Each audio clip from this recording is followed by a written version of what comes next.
Most shoppers walk into Dollar Tree assuming a purchase this small isn't even worth thinking about returns for, and honestly, that assumption is exactly what keeps a lot of these policies hidden in plain sight. Nobody reads the fine print on a receipt for a dollar item, and the store certainly isn't going to volunteer information that works against them at the register. But shoppers who've actually dealt with returns, exchanges, and refund disputes at Dollar Tree over the past year have slowly pieced together a pattern of policies that rarely get explained up front, some of which can genuinely save you money, and a few of which can leave you stuck holding a product you never wanted if you don't know about them ahead of time. This kind of information usually spreads the hard way, one frustrating trip to customer service at a time, with shoppers comparing notes in comment sections and community forums long after the fact, rather than finding any of it printed clearly on a receipt or posted near the checkout counter. Corporate policy documents exist, but what actually happens at the register often depends on the specific store, the specific manager on duty, and details most customers never think to ask about until something goes wrong. Today, we're breaking down 8 return policy details Dollar Tree doesn't put on a sign anywhere in the store, the kind of information that only surfaces after enough customers compare notes online. If you've ever been surprised at a return counter, or if you just want to know exactly where you stand before your next purchase, stick around, because a few of these might genuinely change how you shop. Much of what follows comes directly from patterns shoppers and even some former employees have described online, comparing notes across different regions and store formats to piece together a more complete picture than any single visit could reveal on its own. If this kind of consumer rights breakdown is useful to you, go ahead and hit that like button before we get into it. Number 1. Receipts matter far more than the sticker price suggests. It seems almost absurd to think a store would deny a return over a missing receipt for a dollar item, but that's exactly what happens at a meaningful number of locations. Dollar Tree's official policy generally allows returns within a set window with a receipt, but without one, stores have wide discretion, and many will refuse the return outright rather than offer even a store credit, which is the more common fallback at other retailers. This catches people off guard specifically because the low price tag makes it feel like a formality nobody would actually enforce. But employees have confirmed that receiptless returns are one of the more common reasons a return gets denied at the counter, especially for anything beyond a single low-cost item. The safest habit, and one that experienced shoppers have adopted without thinking twice about it, is holding onto receipts for at least a couple of weeks after any Dollar Tree trip, even for a handful of dollar items, simply because there's no way to predict in advance which purchase might need to go back. Some shoppers have started using their phone's camera to photograph receipts immediately after checkout, specifically to avoid the common problem of a thermal receipt fading into illegibility within a few weeks,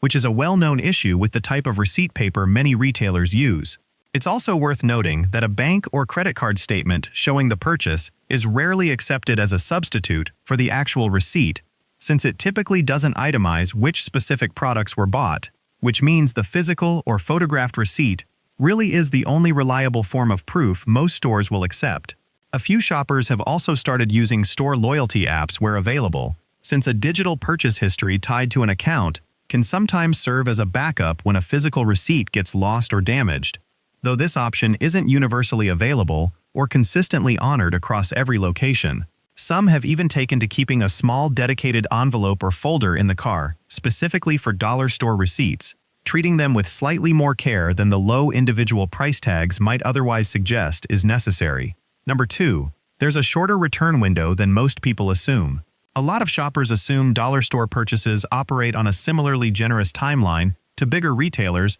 that offer 30, 60, or even 90-day windows, but Dollar Tree's standard return window tends to run considerably shorter, and it's rarely posted anywhere obvious in the store itself. Once that window closes, even a receipt and an unopened item in its original packaging may not be enough to secure a return, and the response at that point is largely up to store management rather than a guaranteed policy. Shoppers who've pushed past the window report mixed results. Some managers offer a courtesy exchange, others decline entirely, which underscores just how much return outcomes at this store depend on the individual location rather than a single, consistently enforced national rule. Checking the return window at the specific time of purchase rather than assuming it matches what a big box retailer offers, is one of the simplest ways to avoid being caught off guard later. A few shoppers have found that asking a cashier directly, right at the register during checkout, gets a more accurate and specific answer than searching online, since online policy pages don't always reflect the exact window enforced at a given location. It's also worth remembering that the clock generally starts on the purchase date printed on the receipt, rather than the date an item is actually opened or used, which matters for anything bought slightly ahead of when it's actually needed, like a gift or a seasonal item purchased early to avoid a last-minute rush. Shoppers who buy gifts specifically for someone else have flagged this as a common pitfall, since the window can quietly close before the gift is even given, let alone opened and evaluated by the recipient, leaving no realistic path to a return if it turns out to not be the right fit. Building in a little buffer, buying gifts closer to when they'll actually be given rather than weeks in advance, has become a workaround some shoppers use specifically to avoid running into this exact situation. It's a small adjustment, but one that consistently comes up whenever the topic of gift returns gets discussed among shoppers who've been burned by a closed window before. Number 3. Seasonal and holiday items are often final sale. This is one of the more consistently frustrating discoveries shoppers report, especially right after a holiday, when clearance pricing tempts people into buying extra decorations or themed items. Seasonal merchandise, holiday decor, and certain limited-run items are frequently excluded from the standard return policy entirely, meaning once it's purchased, it's yours, regardless of whether it's opened, damaged in the package, or simply didn't turn out the way it looked on the shelf. This exclusion rarely gets mentioned at checkout, and it's easy to miss since the packaging itself usually doesn't carry any obvious warning label distinguishing it from a regular, returnable item. The pattern shoppers have identified is that anything tied specifically to a holiday or short seasonal window, rather than a year-round staple product, carries a meaningfully higher risk of being non-returnable, which makes it worth being more deliberate about seasonal purchases than everyday ones. This is especially relevant for anyone buying decorations, costumes, or themed party supplies in bulk ahead of a specific date, since a change of plans or an event cancellation won't necessarily come with a safety net the way it might at a retailer with a more generous, clearly posted seasonal return policy. A handful of shoppers have mentioned buying only what they're confident they'll actually use during peak holiday shopping specifically because of this, treating seasonal purchases more like a final decision than a flexible one, which is a noticeably different mindset than how most people approach shopping for everyday household staples. It's also worth checking whether an item is marked as part of a specific limited-run seasonal collection versus a year-round decor item that simply happens to have a holiday theme, since the two can look nearly identical on a shelf but carry very different return eligibility depending on how the specific product line is categorized internally. Asking a cashier directly whether a specific seasonal item is returnable before completing the purchase, rather than assuming and finding out later, has become a simple habit some regular shoppers now build into any holiday shopping trip. It only takes a few seconds, and it consistently comes up as one of the easiest, lowest-effort steps on this entire list to actually put into practice before checking out. Number 4. Opened items face a much tougher standard. Once a package has been opened, the odds of a successful return drop considerably, even within the standard return window and even with a receipt in hand. This applies especially to anything in the food, beauty, or personal care categories, where health and safety regulations give stores broad legal cover to refuse a return outright once a seal has been broken. Employees have noted that this policy exists less because of any individual store's discretion and more because of genuine liability concerns tied to reselling or restocking anything that's already been opened, which means it tends to be enforced far more consistently than some of the other softer policies on this list. For anyone testing out a new product, treating the first purchase as a final decision rather than assuming an easy return is realistic, tends to avoid disappointment at the counter later. This is particularly relevant for beauty and personal care items, a category that's become increasingly popular for dupe-hunting shoppers specifically because of how affordable it is to experiment. But experimenting still comes with the understanding that a product that doesn't work out generally can't be returned once it's been used even a single time. Food items follow an even stricter standard in most cases, with many locations declining any return on opened or consumed food regardless of the reason, which tracks with broader food safety regulations that apply well beyond just this one retailer. This standard tends to hold even when the complaint is about product quality rather than simple preference, since from a liability standpoint, an opened food item generally can't be verified or safely restocked no matter why the customer is dissatisfied with it. Toys and small household goods with any kind of tamper-evident seal follow a similar logic, where the presence of an intact seal at the time of return can genuinely be the deciding factor between an approved and a denied request, regardless of how minor the actual issue with the product turns out to be. Electronics and battery-operated items in particular tend to be scrutinized even more closely once opened,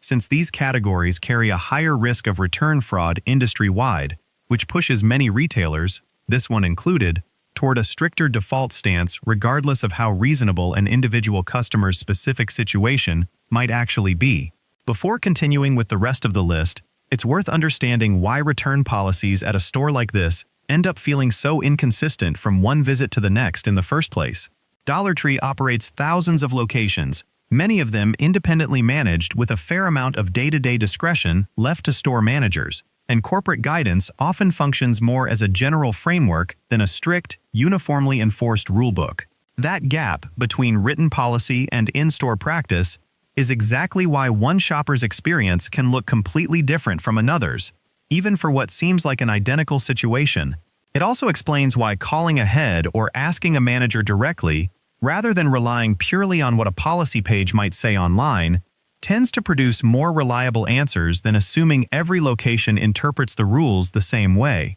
Regional differences also play a role here in ways that aren't always obvious. Consumer protection laws vary somewhat from state to state, and while return policies themselves are generally a matter of business discretion rather than strict legal requirement in most places, some states do have specific disclosure requirements around posting return policy information clearly at the point of sale. That legal backdrop, combined with how much day-to-day authority is delegated to individual store managers, is a big part of why the exact same policy question can get two completely different answers depending on which store and which employee you happen to ask. It's also worth understanding a bit about how to actually navigate a disagreement at the register when a return gets denied, since simply accepting the first no isn't always the end of the conversation. A calm, specific request, asking to speak with a shift manager rather than continuing to go back and forth with a cashier who may not have the authority to override store policy, tends to produce very different results than pushing the issue with the original employee. Managers generally do have more discretion than frontline cashiers to approve an exception, particularly for a borderline case like a return that's a day or two past the window or missing a receipt for a low-cost item. This isn't a guaranteed workaround, and it certainly won't override a hard policy like the ban on returning opened food, but for the softer, more discretionary policies on this list, it's consistently the difference between walking away empty-handed and walking away with some form of resolution. Number 5. Cash refunds have limits that surprise people. For higher value purchases, and yes, that category does exist even at a store built around low price points, particularly around bulk or multi-item purchases, some locations cap how much cash can be refunded at the register, redirecting the remainder to a store credit or requiring a manager's approval for anything above a certain threshold. This isn't something posted on a sign near the registers, and it typically only becomes apparent when a customer is actually standing there attempting a larger return. Shoppers who've encountered this specifically mention bulk party supply or craft purchases, categories where it's easy to accumulate a return total that quietly crosses whatever internal threshold a specific store enforces. Knowing this ahead of time, especially before a large purchase intended for an event that might get canceled or changed, can save a frustrating back and forth at the counter later. It's also worth being aware that store credit issued in place of a capped cash refund typically needs to be used at the same location where it was issued, since it isn't always tracked in a centralized system the way a formal gift card would be, which means it's worth asking specifically how the credit works before agreeing to accept it as a substitute for the full cash amount. Multi-item bulk returns tend to trigger this cap more often than a single expensive item, simply because the cumulative total climbs quickly once several products are added up at the register, even if none of them individually would seem like the kind of purchase that raises any flags. Splitting a large intended return into a couple of smaller, separate transactions has occasionally been mentioned as a workaround by shoppers, though this isn't something every store or employee will necessarily go along with, and it's worth simply asking, rather than assuming it will work at every location. Being upfront with a manager about the situation, rather than attempting a workaround without mentioning it, also tends to lead to a smoother interaction overall, since transparency generally earns more flexibility than a customer trying to quietly route around a stated policy. Number 6. Exchanges are often easier to secure than refunds. This is one of the more useful pieces of insider knowledge shoppers have picked up through trial and error. When a straightforward cash or card refund gets denied, whether due to a missing receipt, an expired window, or an excluded category, many stores are noticeably more willing to offer a like-for-like exchange instead, especially for a defective or clearly damaged item. This isn't officially advertised as a workaround, but it's become common enough in shopper reports that it's worth specifically requesting an exchange rather than accepting an outright denial as the final word. The logic tracks with how return policy discretion tends to work more broadly. A straight exchange carries less financial risk for the store than a cash refund, which makes management more comfortable approving it even in situations where a refund would otherwise be declined. Framing the request specifically as wanting a working replacement rather than money back, right from the first conversation with a cashier or manager, seems to make a real difference in outcome according to shoppers who've navigated a denied refund this way, since it immediately signals a lower risk, easier to approve request, rather than putting the employee in a position of having to justify handing back cash. This approach tends to work best when there's a genuine, obvious defect involved, since employees are generally more comfortable approving an exchange when the reason is clear-cut, rather than a matter of personal preference or a simple change of mind. Bringing the defective item back with you, rather than describing the issue without the product in hand, also tends to speed up the process considerably, since it removes any need for the employee to simply take a customer's word for what went wrong. Staying calm and specific about exactly what's wrong with the item, rather than escalating the tone of the conversation, also tends to work in a customer's favor, since employees generally have more latitude to help a polite, clear customer than one who's already frustrated before the conversation even starts. Number 7. Gift card and store credit balances can expire or get complicated. Store credit issued in place of a refund doesn't always behave the way shoppers expect, and a handful of customers have reported confusion around balances that seem to disappear, required a specific in-store lookup to access, or came with conditions that weren't explained at the time of issue. This is less about a formal expiration policy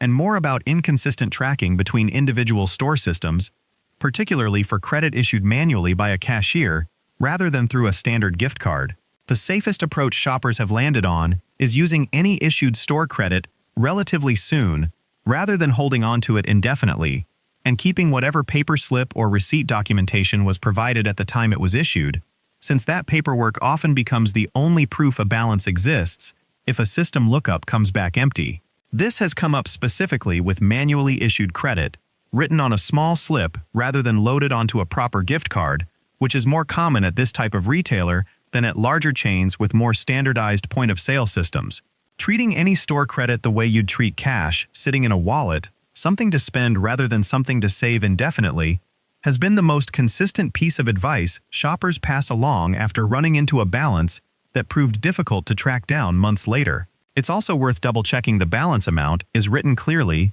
and matches what was actually promised at the time of the return, since a hastily written slip with an unclear figure has occasionally led to confusion or disputes when it's finally redeemed. A quick photo of the slip itself, taken right at the register before leaving, has become another small habit some shoppers rely on, specifically to avoid any ambiguity if the physical paper gets misplaced before it's used. Number 8. Price adjustments essentially don't exist. Unlike larger retailers that will refund the difference if an item drops in price shortly after purchase, Dollar Tree generally does not offer price adjustments in any formal sense, largely because pricing at this scale operates on thin, tightly controlled margins that don't leave much room for that kind of customer accommodation. If an item goes on clearance a day after it was purchased at full price, there's typically no path to recoup that difference through a standard return or exchange process. This is worth keeping in mind specifically around predictable seasonal clearance timing, since buying early for convenience can occasionally mean missing out on a markdown that shows up just days later, and there's no built-in mechanism to close that gap after the fact. Shoppers who track clearance patterns closely have noted that waiting even a week or two past a seasonal peak, when it's practical to do so, often results in a noticeably better price without ever needing to request an adjustment in the first place, which sidesteps the issue entirely rather than trying to work around a policy that essentially doesn't exist at this retailer. This kind of patience isn't always practical, especially for time-sensitive purchases tied to a specific date, but for anything that isn't urgent, a little timing awareness can accomplish more than any return or adjustment request ever could. It's a fundamentally different mindset from shopping at a retailer where price matching or adjustment policies are common, and adjusting to it, treating the sticker price at the moment of purchase as final rather than negotiable after the fact, tends to prevent the frustration entirely rather than requiring any kind of after-purchase dispute. That covers 8 return policy details that rarely get explained up front but genuinely shape what happens the moment something needs to go back to the store. None of this is meant to suggest Dollar Tree is uniquely difficult to deal with compared to other retailers. Every store sets boundaries somewhere, but the gap between the official policy and what actually happens at an individual register is wider here than a lot of shoppers expect walking in for the first time. Part of that gap comes down to margins. A store built entirely around a low, consistent price point simply doesn't have the same financial cushion to absorb liberal returns that a retailer with higher margin items does, which shapes a lot of these policies, even when they're not formally written down anywhere customers can see. The most consistent piece of advice across every one of these points is the same. Keep receipts longer than feels necessary, ask about return windows and exclusions before an unusual or bulk purchase, and don't assume a denied refund is automatically the final answer, since a polite request for an exchange, instead, sometimes gets a completely different response from the same manager. It's also worth building a habit of asking a quick question at checkout for anything slightly out of the ordinary, a bulk purchase, a seasonal item, something you're not fully certain about, since a 30-second conversation at the register can save a much longer and more frustrating conversation later if something needs to go back. None of these policies are secret in the sense of being hidden deliberately to trick anyone. They're simply the kind of operational detail that never makes it onto a sign or a receipt, and most customers only encounter them the hard way, in the middle of an actual return gone sideways. Knowing them ahead of time shifts the odds back in your favor, turning what could be a frustrating surprise into something you can plan around before it ever becomes a problem. Even small habits, like glancing at the receipt before leaving the store or asking one quick question about a seasonal item, add up to noticeably fewer surprises down the line, without requiring anyone to memorize a full list of rules before every single trip. Have you run into any of these while trying to return something? Let us know in the comments below, and if you've had an experience at your local store that didn't match anything on this list, share that too, since return policy enforcement really does seem to vary meaningfully store to store, and hearing from shoppers in different regions genuinely helps paint a more complete picture than any single person's experience could on its own. It's genuinely useful to compare notes this way, since a policy that seems ironclad at one location sometimes turns out to be far more flexible just a short drive away, and the only way to really map that out is by hearing from as many different shoppers as possible. If you found this breakdown useful, make sure you're subscribed, because we cover consumer tips and hidden store policies like this regularly, digging into the details that don't usually make it onto an official policy page.